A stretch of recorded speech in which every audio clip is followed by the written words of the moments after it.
Hello everyone, welcome to Aadyan Kitchen. నా పేరు సత్య. ఇవాళ నేను చేయబోయే రెసిపీ మొత్తం డీటెయిల్డ్గా డిస్క్రిప్షన్ బాక్స్లో ఇచ్చాను. ఇవాళ మనం చేయబోయే రెసిపీ పేరు తాలిపేట్ అండి. ఇదొక మహారాష్ట్రియన్ డిష్. చాలా హెల్దీ అండ్ చాలా టేస్టీగా ఉంటుంది. దీనికోసం ఒక మిక్సీ జార్లో కొన్ని పచ్చిమిరపకాయలు, కొద్దిగా అల్లం, కొంచెం కొత్తిమీర తీసుకొని కోర్స్గా గ్రైండ్ చేసి పక్కన ఉంచుకోవాలి.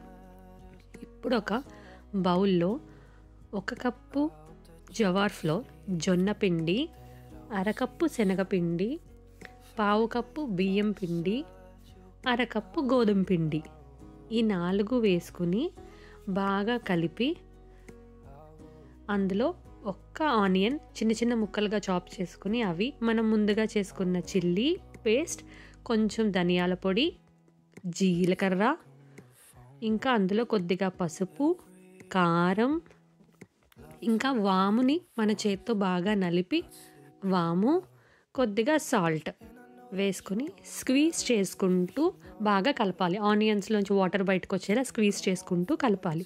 ఇలా కలిపిన తర్వాత ఇందులో వాటర్ పోసుకొని ఈ పిండినంతా చపాతీ పిండి కన్నా కొంచెం మెత్తగా కలుపుకొని ఒక 5 నిమిషాలు పక్కన ఉంచుకోవాలి. దీనికోసం మనం ఒక వెట్ మస్లిన్ క్లాత్ కానీ కాటన్ క్లాత్ కానీ తడిపేసి చేసినా కూడా ఈజీగా వస్తుంది. లేదన్న వాళ్ళు ఒక బటర్ పేపర్ మీద ఆయిల్ రాసుకుని నేను చూపించినట్టుగా చేత్తో అయినా ఒత్తుకోవచ్చు. లేదంటే పైన ఇంకొక బటర్ పేపర్ వేసి చేత్తో ఈజీగా రాస్తే అయిపోతుందండి.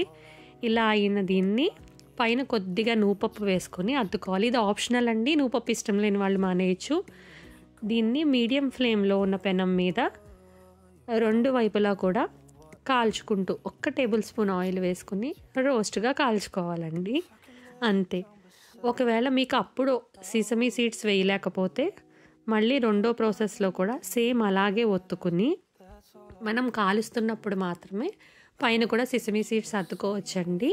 నువ్వులు అద్దుకొని దీన్ని 2 వైపులా కూడా మీడియం ఫ్లేమ్లో చక్కగా రోస్ట్గా అయ్యేదాకా కాల్చుకుని దీన్ని ఏదైనా పికిల్తో కానీ, లేకపోతే పెరుగుతో కానీ, లేకపోతే రైతాతో కానీ దేంతోనైనా తినచ్చు. చాలా టేస్టీగా ఉంటుంది. పిల్లలకి లంచ్ బాక్స్ కింద కూడా ఇవ్వచ్చు.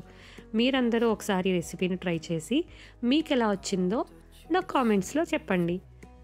Enjoy the thalipeeth. Thank you so much.